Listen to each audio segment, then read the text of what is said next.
अब ऐसा लग रहा है कि कर्नाटक में सत्ता का नाटक समाप्त हो चुका है, पर्दा गिर चुका है और अब दूसरा किरदार जो है वो मुख्य किरदार की भूमिका में आ चुका है। 2.5 साल पहले जिस सिद्धारमैया सरकार ने शपथ ली थी, अब वो जा चुके हैं और उनकी जगह डीके शिव कुमार कर्नाटक के नए मुख्यमंत्री के तौर पर शपथ ले चुके हैं। ये जो ट्रांजिशन है ये भले ही आज हो गया है, लेकिन इसके पीछे सालों की जद्दोजहद, उठापटक, खींचतान। आप कांग्रेस को काफी नजदीक से कवर करती हैं, प्रतिभा जी हमारे साथ। अब जो लग रहा है, सामने दिख रहा है कि डीके शिव कुमार आ गए हैं और सिद्धारमैया बैकग्राउंड में जा चुके हैं, पर क्या कर्नाटक के नाटक का अंत हो चुका है या बाकी है? कर्नाटक के नाटक का अंत मैं कहूंगी कांग्रेस ने बहुत समझदारी से किया है। जो गलती राजस्थान में हुई, जो गलती छत्तीसगढ़ में हुई, वो गलती कर्नाटक में नहीं दोहराई गई।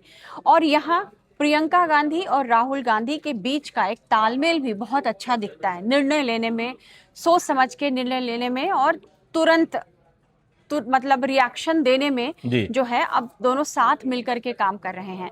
जब ये प्रेशर डीके शिव कुमार, आपको पता है कि लगातार बना रहे थे, जैसे ही 2.5 साल की मियाद पूरी हुई, बिल्कुल, उसके बाद डीके शिव कुमार ये दिल्ली आए कई बार। उन्होंने अपने साथ विधायकों को भी लेकर आते थे और पार्टी आला कमान से मिलते थे, उनसे कहते थे कि आपने जो एक डील की कराई थी, हालांकि इस डील पर कोई पुष्टि नहीं है, कोई आधिकारिक तो होता नहीं है, बयान लेकिन नहीं है, वादा होता है। वादा होता है। लेकिन वो उसी वादे के भरोसे वहां जाते थे और कहते थे कि आपने कहा था कि 2.5 साल बाद सत्ता मुझे सौंप दी जाएगी, तो उसको अमल में लाया जाए। लेकिन कहीं ना कहीं पार्टी नेतृत्व सिद्धारमैया की हैसियत को देखते हुए, उनके अनुभव को देखते हुए, उनके ओबीसी समुदाय से चूंकि आते हैं, इन सब को देखते हुए कहीं ना कहीं थोड़े से पार्टी में झिझक थी, पार्टी नेतृत्व में। लेकिन जब लगा कि नहीं, अब यदि यहाँ नहीं किया तो कर्नाटक बड़ा राज्य है, दक्षिण में कांग्रेस का जनाधार है।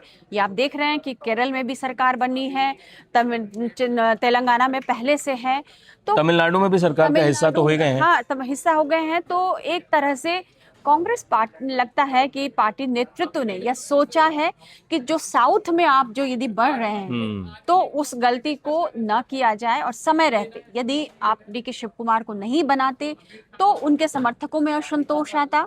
और कहीं ना कहीं आपको याद होगा कि एक बार ऐसी चर्चा छिड़ी थी कि वो बीजेपी से भी संपर्क में है, तो कहीं वो बात ना हो जाए जो राजस्थान में हुआ। आपको याद है कि राजस्थान में सचिन पायलट ने बहुत कोशिश की कि सत्ता उनको दी जाए, लेकिन नहीं मिली। छत्तीसगढ़ में टीसी जो सिंहदेव थे, उन्होंने भी बहुत कोशिश की कि उनको मिले, लेकिन भूपेश बघेल डट गए। मध्य प्रदेश में भी सिंधिया की विदाई ना होती अगर, तो आप मध्य प्रदेश का भी हाल देख लीजिए। तो तीनों राज्यों में कांग्रेस को बड़ा नुकसान हुआ और नतीजा यह हुआ कि वो सत्ता में भी नहीं आई। तो कहीं मुझे लगता है कि यह नहीं दोहराया कांग्रेस ने यहाँ पर, और डीके शिव कुमार को लाने का फैसला किया गया। लेकिन जिस दिन सिद्धारमैया इस्तीफा देने जा रहे थे, हमने देखा उनके समर्थकों ने रोना शुरू कर दिया और सिद्धारमैया भी थोड़े भावुक नजर आए। उन्होंने कहा कि आला कमान का आदेश है, इसलिए करना पड़ रहा है। बहुत पॉपुलर लीडर थे ना सिद्धारमैया, अनुभवी नेता है और उनकी पॉपुलैरिटी बहुत ज्यादा, जनाधार आप देखें तो डीके शिव कुमार से कहीं ज्यादा जनाधार था उनका, और ओबीसी समुदाय से आते हैं, उनकी पकड़ है उस पर।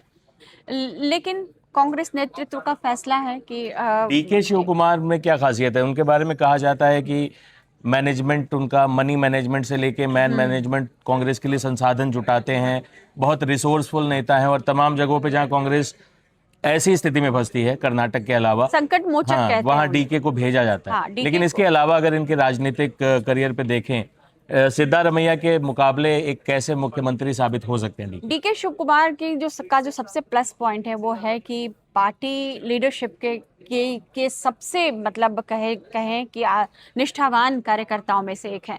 वो खुद को पार्टी का वो मानते हैं कि हम सेवक हैं पार्टी के, हम कार्यकर्ता हैं, पार्टी जहां भेजेगी वहां काम करेंगे। तो पार्टी के प्रति निष्ठा जो है वो सबसे बड़ा फैक्टर उनके लिए है। और जो जैसा आपने कहा कि वो संकट मोचक हैं पार्टी के, जहां भी क्राइसिस में होता है, चूंकि वो हिंदी भी बहुत अच्छी बोल लेते हैं, तो उनको उसका फायदा मिलता है कि वो ऐसे राज्यों में भी चले जाते हैं जहां पार्टी क्राइसिस में होती है। आपको याद होगा एक बार राज्यसभा चुनाव में उन्होंने अहमद पटेल को जिताने के लिए किस तरह की पूरी ताकत लगा दी थी, और उसी समय से वो पार्टी के बड़े निष्ठावान कार्यकर्ता के रूप में उभरे भी, बड़े नेता के रूप में। प्रॉपर्टी बहुत है उनके पास, जमीनें बहुत ज्यादा हैं, तो उसमें निवेश करते हैं वो, तो संसाधनों की कोई कमी नहीं है उनके पास। कलेगा से आते हैं, समुदाय से आते हैं, और चूंकि ये ओबीसी समुदाय से हैं तो एक जातीय समीकरण को भी फिट करने की कोशिश की गई है। हालांकि एक बड़ी चुनौती सिद्धारमैया उनके सामने ये दे के गए हैं कि जो जातीय जनगणना है उस पर उन्होंने मुहर लगा दी है कि ये होगा कर्नाटक में। अब देखना है डीके शिव कुमार को कि यदि वो उस जनगणना को नहीं कराते हैं तो ओबीसी समुदाय नाराज होगा, और यदि कराते हैं तो उनका समुदाय इससे नाराज हो सकता है। तो भी बहुत चुनौतियां हैं।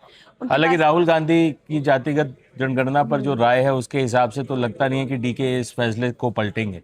वो तो देखने वाली बात होगी कि क्या करते हैं। हर राज्य की अपनी एक सियासी गणित होता है, जातीय एक समीकरण होता है, जातीय समीकरण, जिसको ध्यान में रखती है हर पार्टियां।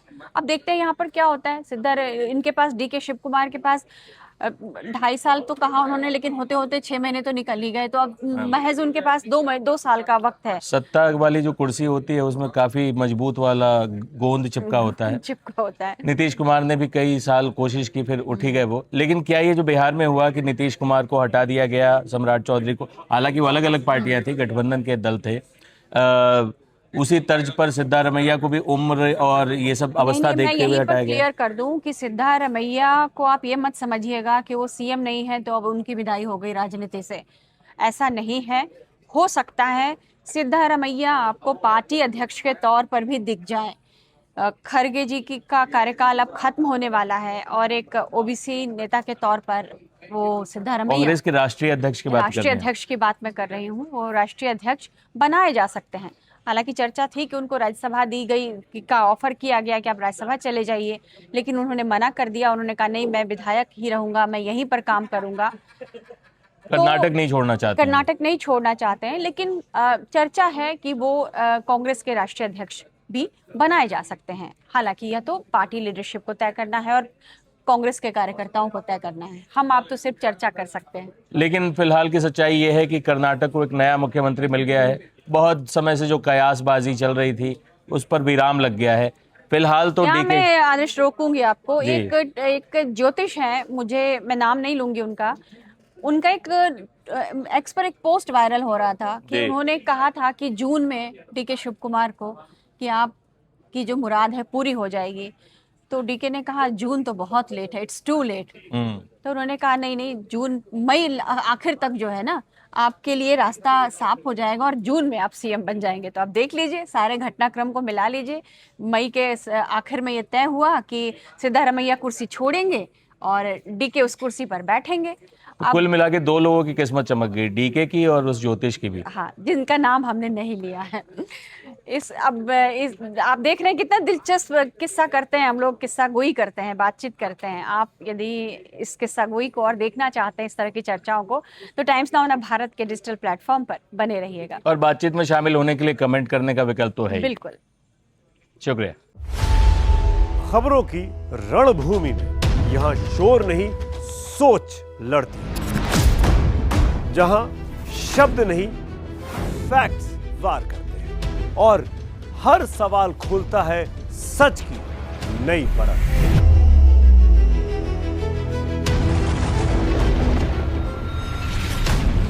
चक्रव्यूह आपके अपने सुमित अवस्थी के साथ सोमवार से शुक्रवार शाम 6:57 पर टाइम्स नाउ नव भारत पर।